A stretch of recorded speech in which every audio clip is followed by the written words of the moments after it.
Welcome back to this series on architectural simplification. Today we'll be looking at polling clients and the implications that polling can have on your database. In today's before example, I'll have a service which is writing to the database, and then I'll spin up a number of consumers to poll the database to check for changes. They'll be performing a select from the table, simulating a request for the last 10 seconds of data. In the after scenario, I'll have the same service writing updates to the database, but this time I'll be using CDC and publishing messages to a message queue, and instead of consuming via polling, I'll be pushing messages to each of the consumers. First, I'll spin up CockroachDB and create an event table, into which there'll be an ID, a value, and a timestamp. Next, I'll spin up a polling client just to get a feel for how quickly the data is read from the database and what impact that has on the database.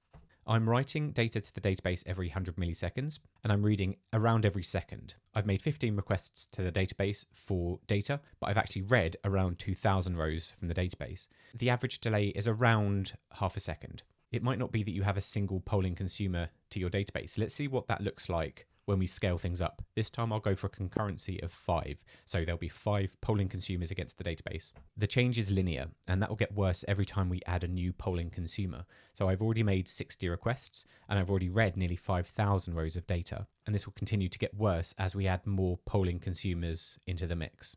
With that running, I'm now going to simulate a push-based consumer via CDC. In the background, I'll launch Red Panda.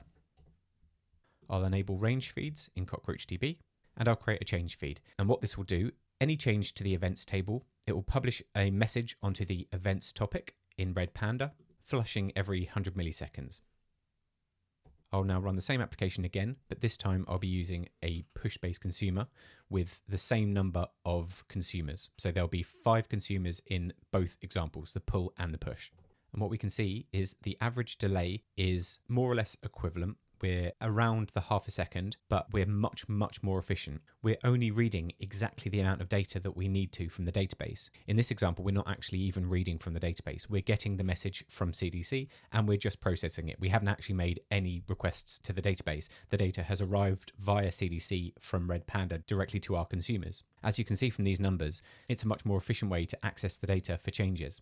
Having CDC built into CockroachDB allows you to very easily configure push-based notifications to your downstream consumers, and it's worth considering as an alternative to polling-based clients. The bounded context of any application that deals with a table or set of tables in a database won't have to be directly accessed for reads by another service. That will protect your bounded context in a microservice environment. To summarize, you're getting tighter bounded contexts with less application responsibility creep, reduced read load on your database, more efficient use of the database, less application code to manage, so as always, less to go wrong.